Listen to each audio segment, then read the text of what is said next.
Hey, I'm Rachel J, and we're going out in the garden today. I'm going to show you what I'm planting for fall. I'll show you the seeds first, and then we'll get them in the ground.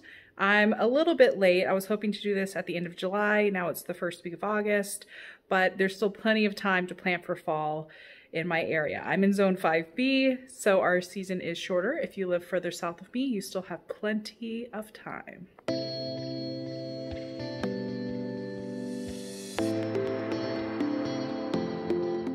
I have a very ambitious plan for my fall planting. This is the most I've ever done for fall planting out of any year. We cleared a ton of raised beds for this.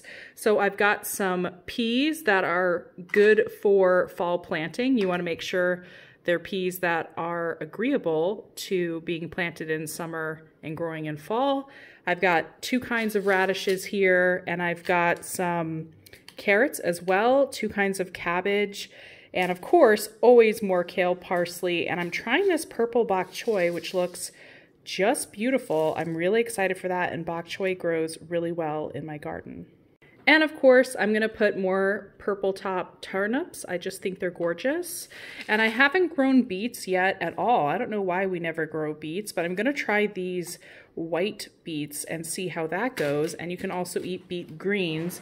And then something new is I'm growing a ton of beans. So I've got some indigenous beans. I always try to grow a few indigenous seeds in my garden, since I am indigenous, and this one is from the Southwest. So we'll see how it does way up here, but it should be delicious. I really just love the color of these. I think they're gonna be fun to cook. And then these cow peas are similar to black-eyed peas, and I just love these. And some new ones I haven't tried. Everyone needs a white bean, so you can make bean dip, hummus, etc. and lots of soups. And then I'm trying these Greasy grit beans, which I've never tried, and I just thought these look amazing. These are another indigenous bean, and they look like purple corn. So I'm very excited to see how these are gonna grow as well. I just picked a bunch of different colors and flavors and stuff that you can't buy in a store, which always makes it fun to garden with. So in the garden, I've cleared out potatoes and garlic and all of my squashes, because even though I fought a hard battle with the squash bugs, they won. So I have lots of room now, and I'm gonna get this all in the ground today and cover it, which I normally don't do, but I have some garden cover cloth that I've been meaning to use. And this year, the bunnies and squirrels have been ferociously destroying my garden. So we're gonna give that a go, especially for cabbage. I can't grow it here unless I cover it because of all the cabbage moths. And I forgot these. I'm also gonna plant more of the kale mix and Swiss chard mix that I did earlier this year. And this lettuce, I have planted probably 20 plus kinds of lettuce. This is the best lettuce I've ever planted, black seeded Simpson. We're obsessed with this. It is phenomenal. This will actually be my third planting this year of lettuce and radishes, second of kale and Swiss chard. So I just keep planting all the stuff that we eat a lot of and keep it growing in the garden. It's called succession planting, to keep some greens always in the garden. And let's get outside and do this.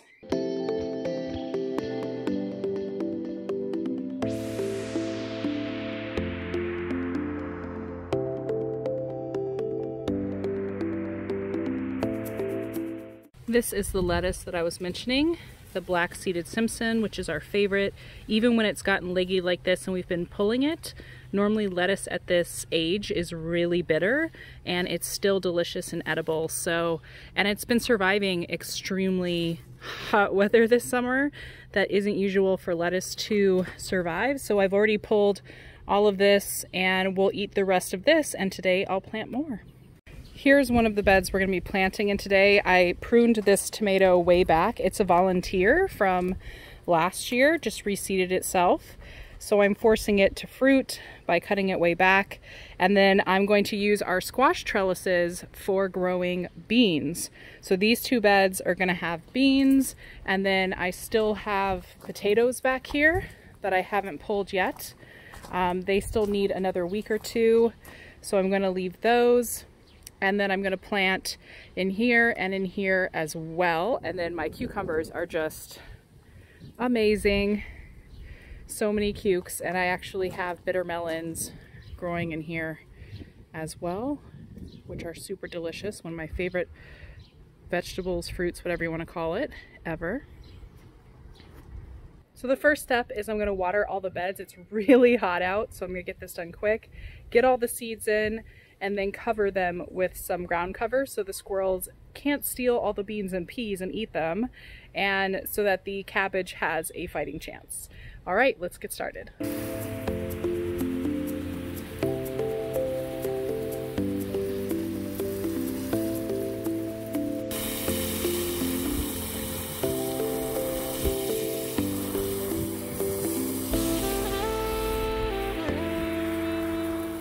All right, so I have one bush type pea, so I'm going to put that one over here, and then by my trellising I'm going to put the other two types of peas that I have here, the garden pea and the sugar snap.